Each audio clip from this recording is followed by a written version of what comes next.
to this evening's,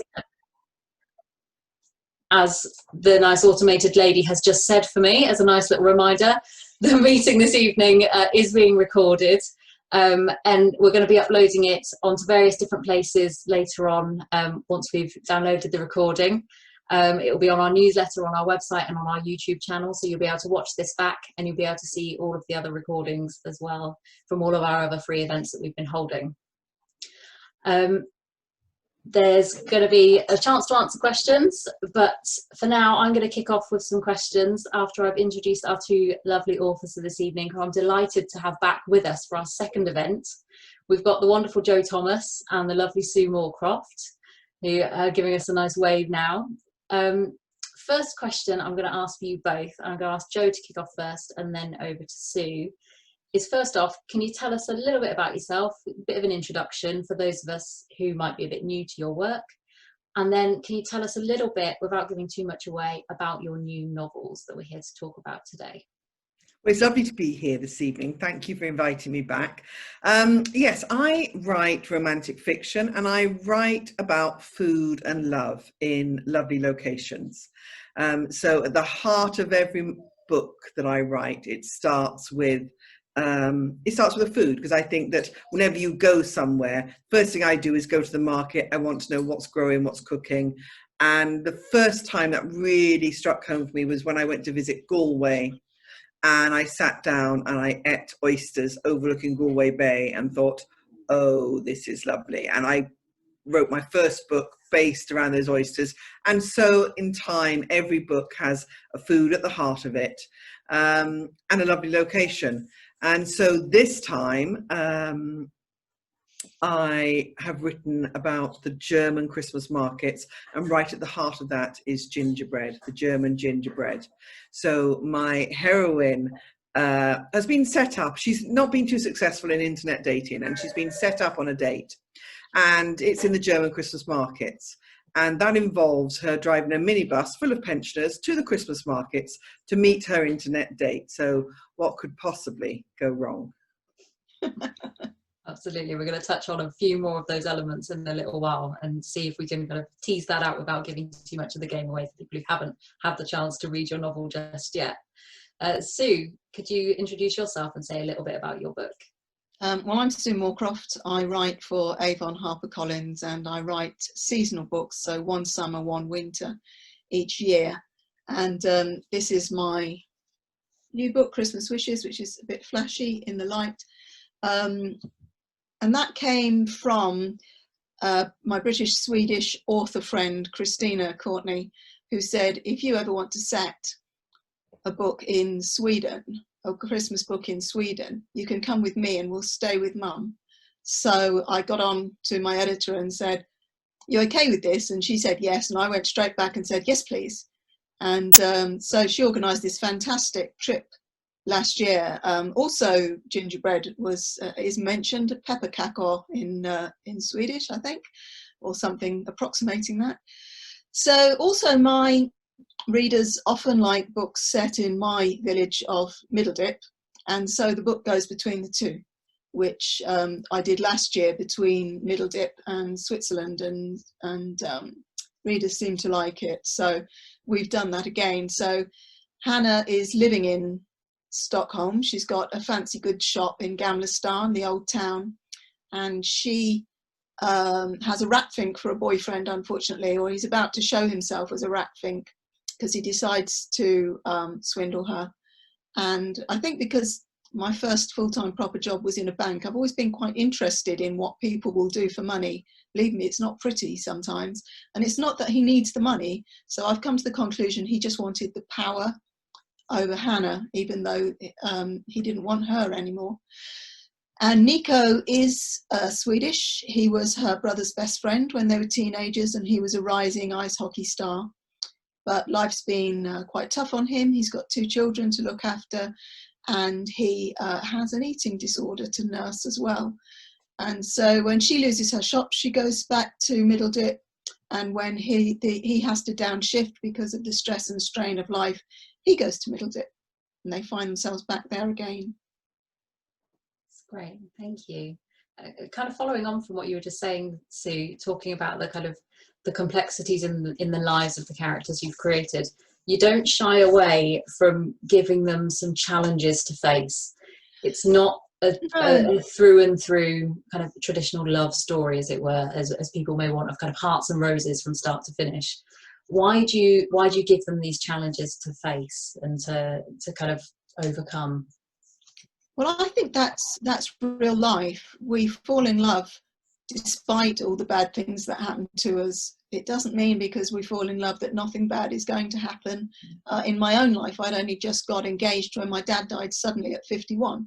It didn't stop me being engaged, it didn't stop me being in love, and it didn't stop me getting married, but it was a huge, horrible change in my life. And so I think people like to read about real issues, and I like to shine a light on some real issues.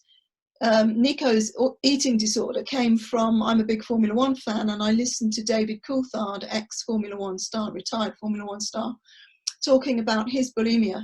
And it was all to do with trying to keep his weight down as an athlete. And as Nico was going to be a rising ice hockey star in the backstory, I thought, oh, that would work for him. And I thought it's nice to give that. We hear a lot about women with eating disorders and less about men, although according to the research, there's plenty of them. And I don't know if you're aware, the BBC did me a big favour actually, and they screened a documentary about Freddie Flintoff's bulimia about 5 days before the ebook came out a couple of weeks ago. And it was very touching, and it got a lot of reaction, and a lot of people said, you know, we don't think of men having these issues. And I think real life is a bit real for some people. And if I only ever wrote about a boy and a girl meeting and just getting over minor conflicts, they'd be very sort of samey. So the romance is always part of their story, but there's a his story and a her story as well as a their story. Absolutely. I think it kind of adds to the real growth and development of those characters as well, doesn't it? That there's more to them. They're three-dimensional, and they have a trajectory of their own that does come together at some point, we hope, as well. Yeah. Well, I try and if I give them a dream or a goal as well as a conflict, I try and make it so if one gets their goal, the other one won't. And so that gives them something meaty to work out. I do sometimes then think, now how do I get out of this? But so far I have. It was a long time with the book I'm editing at the moment, which is next summer's book. It was a long time before the proper ending came to me. I was away with a friend about 5 days before the book was due in. And she said, do you seriously not know the end of your book yet? It was about 10 days before. And I said, no, my plotty head's cutting it fine this time. But then it came to me, and actually my editor said, I love the ending. I thought, oh, phew. So I just rely on my head to do it for me. Great. No, that must have been a relief. Going back to Joan and what you were saying about your novel and the kind of situation that Connie finds herself in when she ends up in the middle of these wondrous German markets surrounded by the smell of gingerbread and snow fluttering through the air. Where did you get the idea for Connie's interesting, shall I say, approach to internet dating? Well, I mean, internet dating is the thing these days, and whatever age you are, I think that's the way that people are meeting people. But it's a whole mysterious world, and from what I've heard, everybody has a list. You're told not to go into internet dating unless you've got a list, and that's how you should approach these things. And so for Connie, she has a son who's gone to university, and he's given her a notebook and he's told her about the list, and she's got to make the list. And I think, as I say, that's the way a lot of people approach finding a partner these days, which is, you know, how do we match up on paper? Because we want to have a future together. And that's how she approaches internet dating. However, her friend Pearl, who lives in the retirement flats where she delivers ready-made meals to, has been at Silver Surfers Club and has found her way around the internet very well, and actually has hacked her account and found her a date of that she thinks is incredibly suitable in the German markets. And that's how she ends up agreeing to go on this date, taking Pearl with her and the rest of the residents from the retirement flats. And they're also going to take the ashes of one of their residents to Germany to scatter their ashes. Why? Why Germany? I was born in Germany. Why are the ashes going back to Germany? She's German. Okay. So she's German. She grew up in Germany and she came to live in the UK, and she loved Christmas, absolutely loved Christmas. And you meet an awful lot of people who grew up in Germany, and still that's the thing they look back on, which is the German markets and the wonderful kind of traditions that go with it, you know, the trees, the branches on roofs, and the making of the gingerbread. And so I met so many people, and in particular one of the people that I met was my daughter is studying patisserie and bakery at university, and her lecturer, chef, grew up in Germany and grew up really knowing about the German baking traditions. And so I spent some time with the students learning how to actually bake, you know, bake proper gingerbread houses, which was amazing. That sounds brilliant. And there's a lovely scene in the book where all of the kind of the old people are sat outside with hot chocolates, all wrapped up against the cold, recounting what their kind of Christmas wish and their favourite Christmas memory is, and how they want to try and recapture that joy, because it seems to have got lost along the way. I suppose, and that's a thread that then runs throughout the novel, and I won't go into it in too much detail for those that haven't read the book yet, but hopefully will after listening to us tonight. Do you have a favourite Christmas memory, or a favourite kind of memory that sticks with you about kind of this time of year? Well, the thing I love to do, we do have lots of traditions. We do the Icelandic tradition in my household of giving a book on Christmas Eve. Nice. So we have a nice meal Christmas Eve all together. It used to be, as I was growing up, my parents spent a huge amount of time in Sweden, and my father taught at the television school there. So they had lots of traditions from Sweden as well, you know. And when I put up my Christmas tree now, I put up decorations from all of my travels. There are Swedish decorations, there are Icelandic decorations. So I love to do that. And then so we have a big meal Christmas Eve, and we give out books, because the idea is you're supposed to give out a book, read it, eat lots of chocolate, and go to bed, you know. But the thing that I love most, my brother is a chef, and we will Christmas morning get up together, and I'm in charge of the kitchen and he's my sous chef, and we have Radio 2 on, and we'll be peeling the sprouts and whatever together, and that's our time together, just going over some old memories of when my parents were, you know, when my father was alive as well, and just going back over our childhood memories. And it's a really, really special time. And then the whole day is sort of planned out, you know, there has to be the dog walk, then the presents. And even though my kids are teenagers now, they still have to come in first thing in the morning with a stocking, you know, kind of, yeah, the traditions just keep going, yes. But the idea, I think you asked me where originally the actual idea for taking a busload of pensioners to Germany came from, which was, I was asked a couple of years ago to go on a river cruise to Amsterdam. And whilst I was on the cruise, to actually write a short story for this travel company, and they would put it on their website. And that's really where the idea came from, of a group of older people all on this bus with their own places they've come from, their own reasons for being there. And that's where the idea came from. And actually I thought, oh, this is interesting. I'm possibly, I'm in a different age bracket here, but oh God, I had the best time. We ended up rocking that dance floor out of Rotterdam, you know. We had the best time, and you just saw how important this time away was for some of these people. So that's sort of where the idea came from. And I went back on the cruise then when I went to visit the German markets.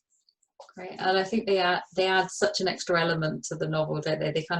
They're a fire under Connie to kind of keep her moving in the direction that she's perhaps a little reluctant to go in. and offer different advice at the time in which she needs it, even if she doesn't quite realise it yet. And they add some beautiful, yeah, and they add some beautiful comic relief as well at moments, which is, they were a joy to have in there throughout the book, which is wonderful.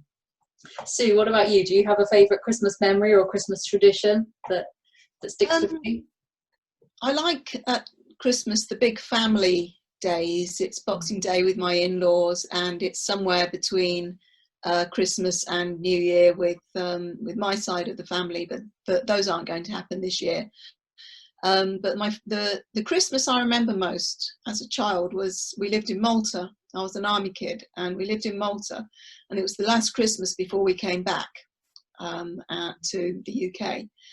And I asked for a space hopper. They were all the craze, and I asked for a space hopper, and I thought my parents jumped on, ha ha ha, agreed to this with no negotiation whatsoever. And I realised it was because when we left a country, we got 6 big boxes to ship home everything we owned. And so 5 of us moved with 6 big boxes and 3 suitcases. And so for one of the Christmas presents, you could let the air out of it and squish it into a corner. It would go down really well. But I do remember how long I spent, you know, I was allowed to hop around the house on Christmas Day on it. And then I was around the parade ground from then on until we left only 3 weeks later. But that stuck in my mind as a really good Christmas. And because our family travelled and we weren't with external family, I don't even remember having a Christmas with external family the 2 years we were in the UK. It was just the 5 of us, and my parents used to put our presents like on a chair each or a sofa, and then Mum would make bacon butties and we'd all sit down and open our presents. And actually, although that sounds kind of meagre compared to having 18 or 20 people,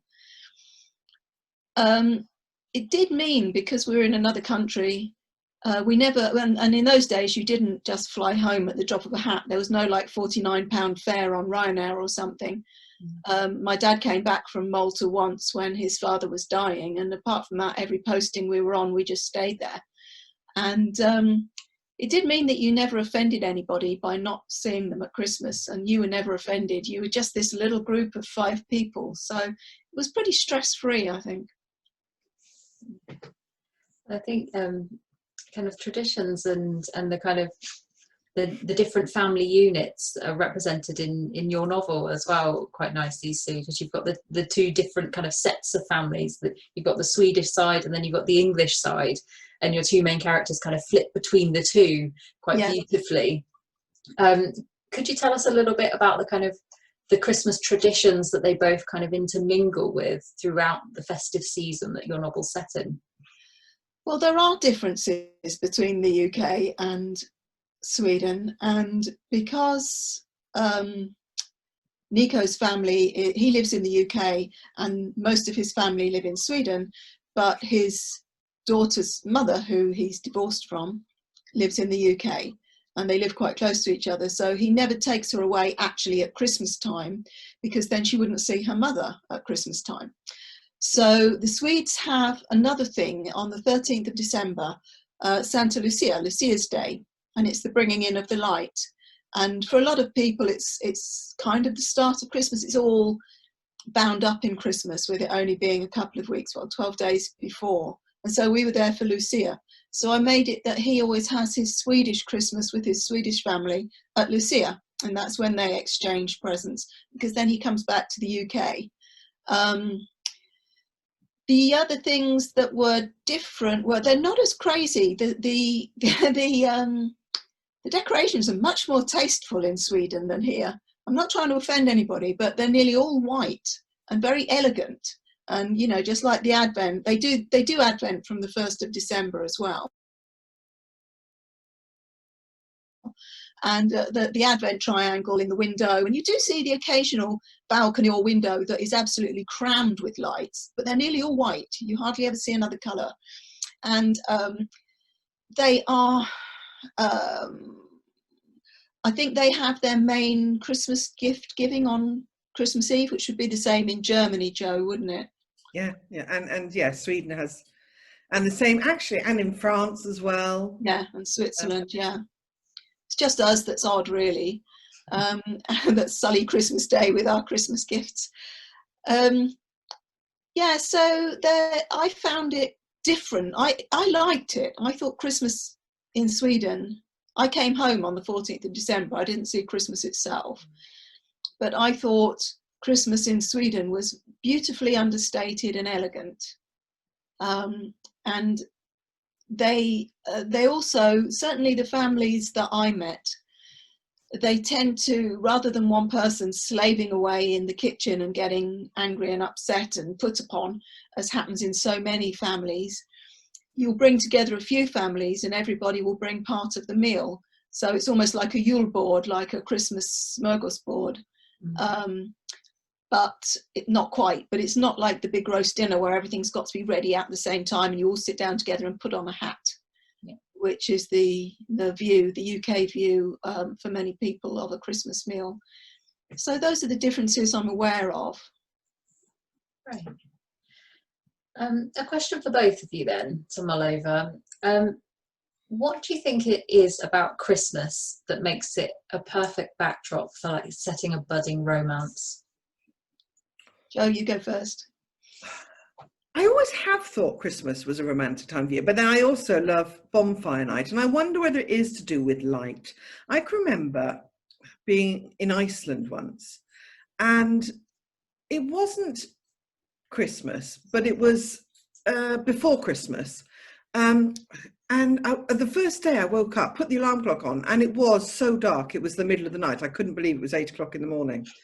And walking downstairs and going down to sort of a semi-basement for breakfast. And as you got into the semi-basement, the snow was halfway up the windows all around. And you could see sort of footsteps in this snow. And in each window was a candle. And it was just like walking into a great big hug. It was so lovely and so romantic. So I think the light, and as you said about the white lights, Sue, and the light at this time of year gives a real romance to the backdrop for a story. And also there's a lot of meaning. People do attach an awful lot of meaning to Christmas. It is a time to take stock. It is a time for memories. It's a time for looking back, for looking forwards. I think it's a turning point for a lot of people within the year. It's a closure on a really dreadful year. It's the beginning of a new year with a lot of hope attached to it as well. So I think the light that pours into this time of year, that, you know, say, even now through lockdown, the thing that I have insisted on is every dinner is that we light candles. You know, we haven't got Christmas decorations up, but I want candles on the table. I want candles in the window, just to bring a bit of joy in.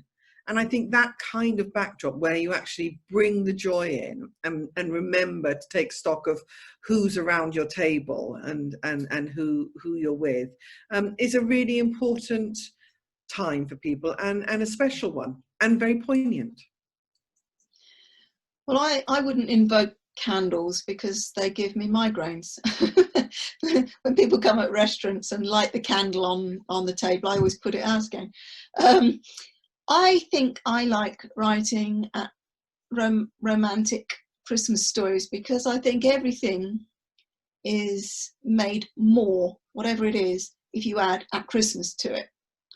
He lost his job at Christmas is worse than losing it in February. To me, it feels, you know, they fell in love at Christmas. Christmas is such an intense time that I think it heightens everything, the good and the bad. I try not to be too mean to any of my characters at Christmas because I do know in real life that Christmas is not a happy time for some people for various reasons. And it is stressful for a lot of people. So I try and make my characters always it comes right somehow on Christmas Day. I did leave it a bit last minute on Christmas Day in Christmas Wishes. I have made it come right for people earlier than actually 4 o'clock on Christmas afternoon. But yeah, I just think it heightens everything and everything's pretty.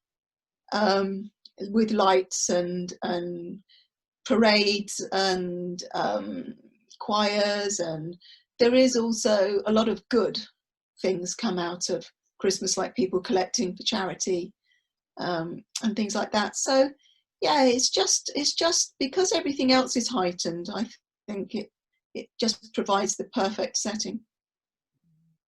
I think more than ever we need a bit of good and pretty in our lives at the moment, don't we? So we do. Can I tell you about something somebody did for me today, just very quickly? Of course, fire away. Absolutely enhanced my day. I went to the door because somebody rang the bell, and there's a guy with a Just Eats bag, and he said, "Got your order?" And I said, "No, not mine. I haven't ordered anything." And he checked the address with me. Yeah, it was the right address. He said, "Is it Lisa?" And I said, "No, my name's Sue." And so I, closed the door. And he knocked the door again, and he said, "No, it is for you. It's from Lisa." And there's a friend called Lisa who I only usually see about twice a year at writing events. And I think she lives in Warwickshire, somewhere in the Midlands anyway. And I had, as a jokey thing, said on Facebook, "I'm far too busy to make my own cup of tea. Would one of you please come and bring me a cup of tea to my study?" So she sent me tea and snacks via Just Eat. And it was just, I still got one of the snacks, but the rest of the tea and the mince pie have gone. But it was just such an amazing, apart from the fact I'm going to use it in a book, it was just such an amazing, out of the blue act of kindness. I could have cried. It was fantastic. Lovely. Yeah, sometimes we need those little bits of kindness, don't we? Especially at the moment. Oh, we do. And I think more, what we really need at the moment is, and what a lot of people are finding is, we need to escape. And that's the importance of a lot of, women's fiction, of romantic fiction, is that what we need right now is to put our heads somewhere else and escape, and a lot of armchair travel, because we're not traveling. And it can be really intense at the moment, and so people need these books more than ever, and need to travel, and need that feeling of hope that I think these books give, which is, no matter the obstacles, at the end of it there's hope, and I think more than ever we need that. Absolutely. Yeah, I agree. Hope is one of those, it's an abstract theme for a book, but in real life, if you have a moment where all hope is gone, it's the worst possible feeling. Perhaps if somebody dies, or if you realise your relationship has gone and there's no bringing it back. I think when hope is gone, it's a very black moment. Yes. And I think that's why you say there's a huge amount of Christmas books out there at the moment, and it's lovely. Millie Johnson has got one out, Jenny Colgan has got one out that I'm reading out at the moment. I've read Millie's, and I'm loving them, because you can go to bed at night and you can go somewhere happy where there will be hope. Yeah. Bella Osborne's I really enjoyed, and I've yet to read Philippa Ashley's. I usually like her books. And I'm feeling like I've just missed somebody out that I've already read, but sorry, whoever. And it was very strange. So I started reading your novels in kind of mid-October. So it was very strange starting to get in the festive spirit so early on. But as you say, it was a great way to escape from the kind of the weird and wonderful world that we're currently living in. And I was so glad that I had the opportunity to do so, because the stories, as you say, transport you somewhere completely different, and places that I've never visited, but now really want to visit myself, because they just come alive from the way that you kind of present them to us as well. And just the traditions and the memories that you evoke, they make you want to be there and to feel the feelings that the characters are kind of feeling. So it was wonderful to have that opportunity. I wonder if you could tell us a little bit about what it's like, what the process is like to have to write a Christmas novel. When do you start it? Are you starting it in the middle of summer? What's it like? How do you go about putting pen to paper and writing a Christmas novel? Jo? Oh, do you want me to go first? Yeah, go on then, Jo. You start. I'm trying to think when I started. I think I start. Now it is a tricksy one, because I'm just finishing next Christmas's book.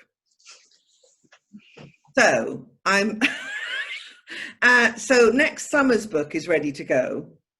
So actually I'm in the fortunate position of actually catching up with myself, so that I'm writing within season. and I'm not writing the Christmas book in the wrong the summer. height of summer, which can often happen. But actually, I seem to have caught up with myself a bit, so that I'm writing next year's winter book. So I'm writing the run up to Christmas now.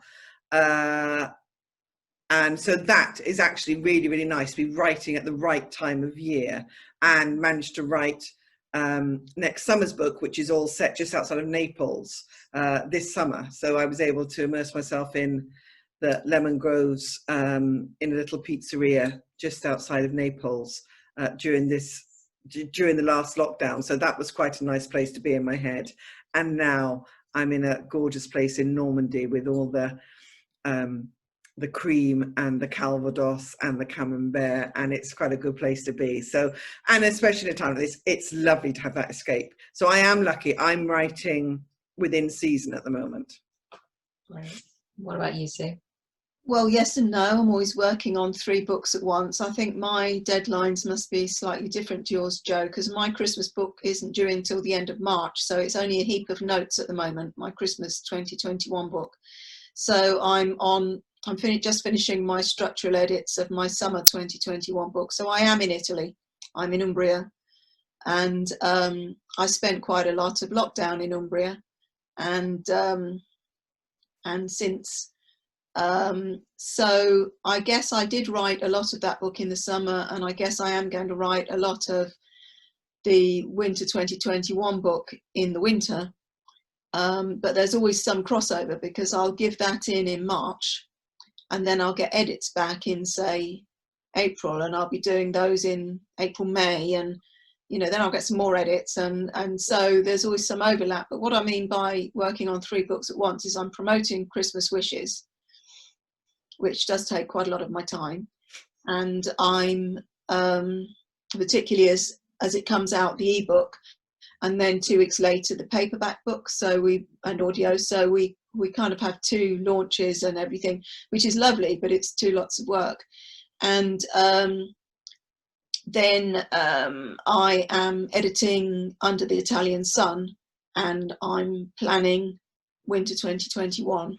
And that's how my life is most of the time.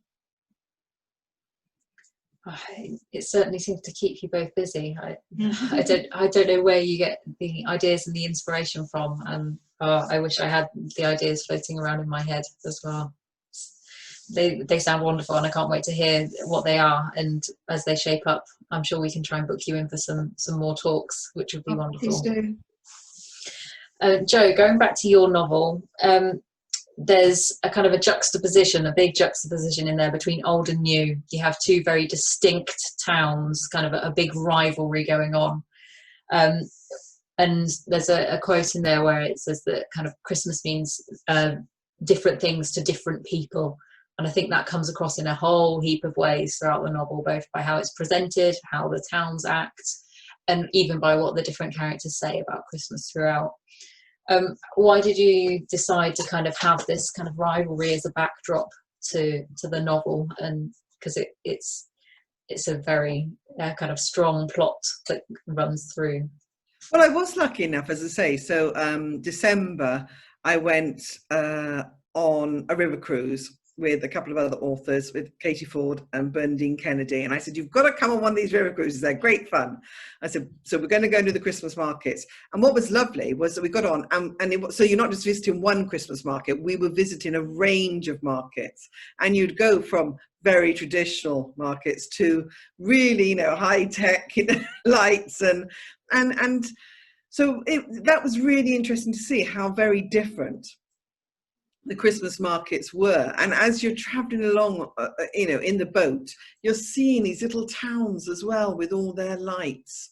And, as you say, it's none of it is wrong, because it's all lovely. It's all a celebration, but a lot of maybe where Christmas is going to these days, for some people, it's lost a bit of meaning. And so it was about looking for the meaning again behind these things.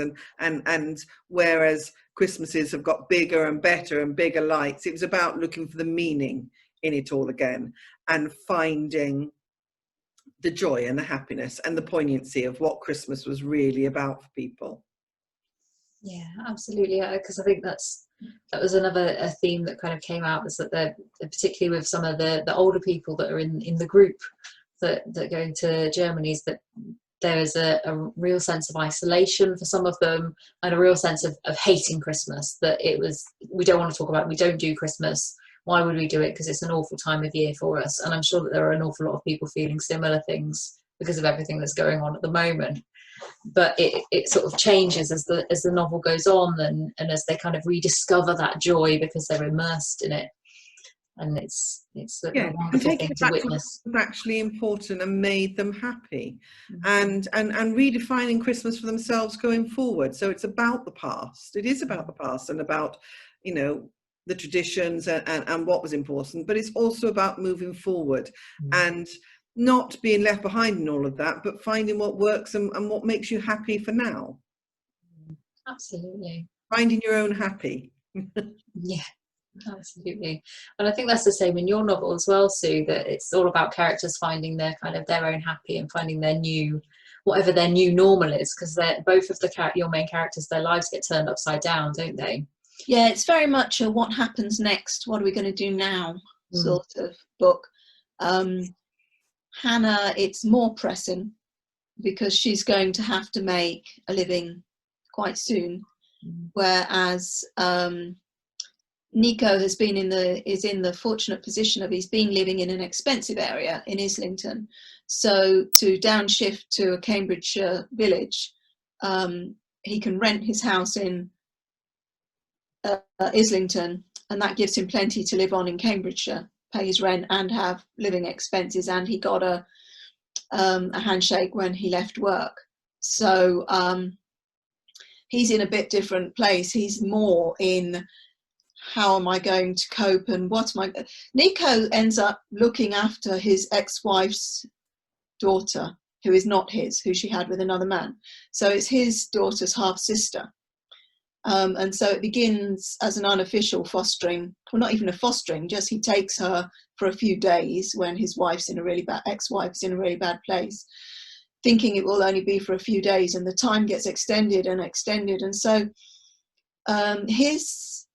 in the end, his conflict is, I don't want to give too much away, but it's not what he thought it was going to be, about Maria. And Maria's super cute. Actually, when I was in Sweden, one of Christina's family is a 2-year-old girl, and I did channel her a bit because she just made me laugh. You say, are you going to put your coat on? And she'd go, no. Are you going to do this? No. Whatever it was no. And she would do things like you would build a tower for her, and she'd go 1, 2 and kick it over. And so I sort of channeled her into this Maria. Yeah, it is a what next, but they don't expect, she thinks she's just going to move away and leave the village once her nan is better and her mum and dad are back from their trip in Europe. And he has no idea. So it's a bit of a joint enterprise deciding what's going to happen next. Absolutely. And I think I suppose, just like we've got in Joe's novel, you've got the old people kind of bringing a bit of comic relief. You've got Maria bringing a little bit of comic relief every now and then for Nico as well. And it's almost like, I think in your novel, there are very different types of love that appear throughout that novel as well. So it's not the traditional type as well between the two main characters, but there's other love that blossoms throughout it as well, which is really lovely to watch it develop as it goes on. That the characters themselves don't even necessarily see it coming, but you can as the kind of the observer from the outside, and that's so beautiful to see, and it's lovely. It's so wonderfully written. Thank you. But no, I think it's really nice to have all those different facets to the novel as well. It's really interesting. Yeah, I guess I have. This is I had this out for an event earlier, so this is sort of how I plan things. It's all very stapled on here, and so I do begin with central conflicts and stuff for my characters, and as a result I end up with all different spikes coming from all of those conflicts, and I think that is how you get a multifaceted story. And when I'm planning my characters, well, I do spend a long time scribbling bios while I get to know them.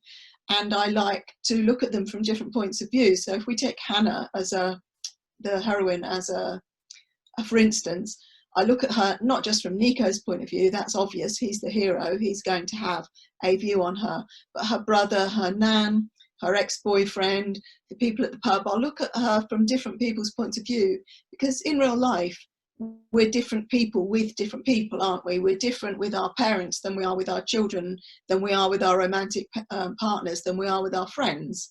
And so I try and look at people from all these different points of view, and that makes multifaceted characters too, I'm fond of thinking. Yeah. No, that's really interesting. And it's interesting to know that you create these little bios that you can kind of almost refer back to them and kind of have that as a reference point moving forward as well. I presume that's quite handy if you ever decide to return to any characters in future as well. Especially they're long gone by then. No, those bios are long gone. They're in the bin by then. I would refer back to the book. I have two ways of doing that. I have a very kind brother who has retired and does some of my research, and he's created the Middle Dip Bibles, which is a timeline through all the books on a spreadsheet. Not all the books are Middle Dip, and so I can look at set events. When did so-and-so have a baby, and when did so-and-so come to live at the village? But also I have developed the habit of, like, for Under the Italian Sun next year, it's set in the same area as One Summer in Italy from a couple of years back. And so I listen to the audiobook, because I'm not so sick of it then. When somebody else is in there telling me the story, it doesn't feel so familiar. And so I can absorb what I need to reabsorb about what happened and what is where, without having to have a chart on the wall or something. That's handy. What about you, Jo? What's your process like? So Sue has a piece of paper that she scribbles all over when she's writing. What do you do? It's all a bit more chaotic, really. I will start with an idea and I will work up a synopsis. And then once I've got a good synopsis in place, then I just have to start writing, and I will make notes, I don't know, here, there and everywhere that I lose and have to go back. And so I have no real system and try and keep it all bouncing in my head. I'm just, delivering what I would call my first draft on next winter's book, but it's actually sort of my third draft. And so, I'm going through and just checking the timeline and checking that the names are right. And I think, if it makes sense in the timeline, then I'm doing okay. So it's all a bit more chaotic, and I need to go through and give it a good check now at this stage before it goes off, to check that I have got the names right and the facts and that they tie up. But it's all a bit more. Sorry, that doesn't sound chaotic to me, because you write a synopsis first. I hate writing a synopsis. I never write one first. I'm sometimes halfway through the book and my editor will say, can you give me a rough idea of what the book's about so that I can pitch it to our global team? And I go, oh no, I don't even want to be held to account at that stage. So I tell her what I've more or less got so far and ramble a bit about the rest, and she pitches it from that. Well, I think now, as to say, I do need to know. It's a bit like when you're driving and, you've got a map. I need to know where I'm driving to. I might take the scenic route, but I need to know where I'm driving to. I always say it's a bit like running a marathon. Not that I'm ever going to run a marathon, but you're getting so then where the finish line is, but you're not thinking about the finish line. You've got to break it up. I'm doing this bit now and this bit now. And I think, especially, say, when we're writing 2 books a year, you've got to have your own methods in place to be able to achieve those. I agree. I think of mine more as dot to dot, that because I know the main conflicts and the main goals, they're my dots, if you like. Through them you get kind of a skeletal plot, I suppose, but they're very random. I can move them around. I have often wondered whether I would work well in that app called, that program called Scrivener, where you can move whole blocks around. But then I think, oh no, I've got to learn more software. I can't learn any more software. I'm full up with software, so I don't. Yeah, I think it's, you know, it's saying it's a bit like running a marathon, isn't it? One word after the other. Get to the finish line. Yeah. Yeah. We're very glad that you have got to the finish line on these novels, because they're well worth the read. I've got to the end of all of my Christmas related questions, so I think it's probably time that I open up the floor to anyone in the audience who has questions. If you do, there's a little reactions button just at the bottom of your, well, it should be at the bottom of your screen. Hopefully you'll be able to find it if it's somewhere on there. If not, you can just quickly unmute yourself and say, I have a question. And then we can throw it over to the two authors if you have anything to ask. They're all going to go quiet now. Absolutely, and we'll have that really awkward little bit of silence that you always get. Well, Joe and I talked for about 20 minutes before we came online, so we'll just carry on.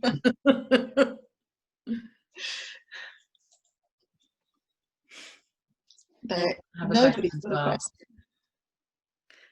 No questions. Okay, I've got a question for you, Joe. Fabulous.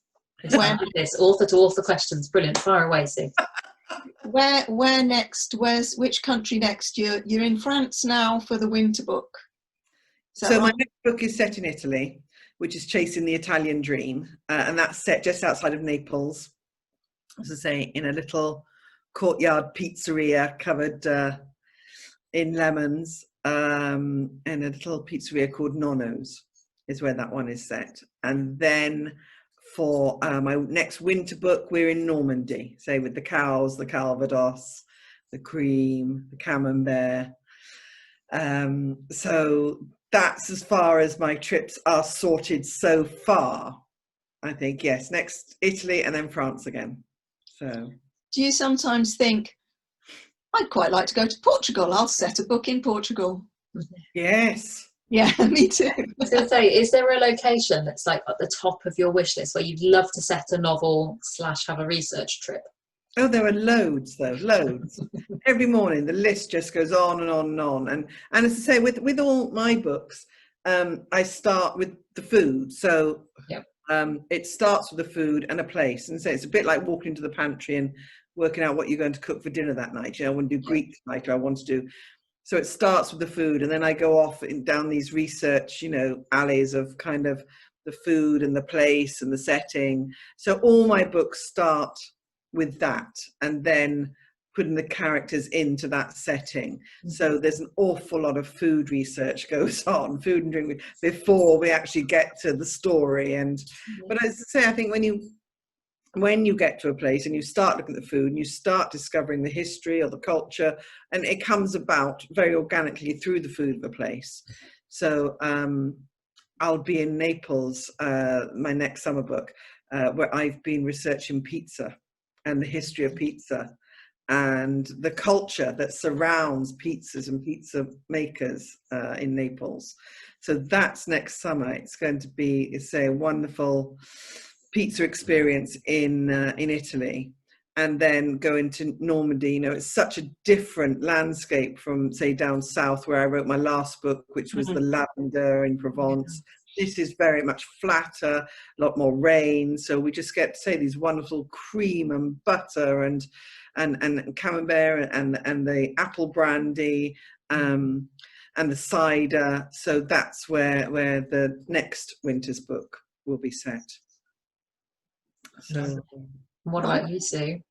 I would love, I don't think this is commercially viable, but if commercialism was not a thing, I would like to go to Australia and set a book there. In fact, I would like to go to Australia for several months and write a book there.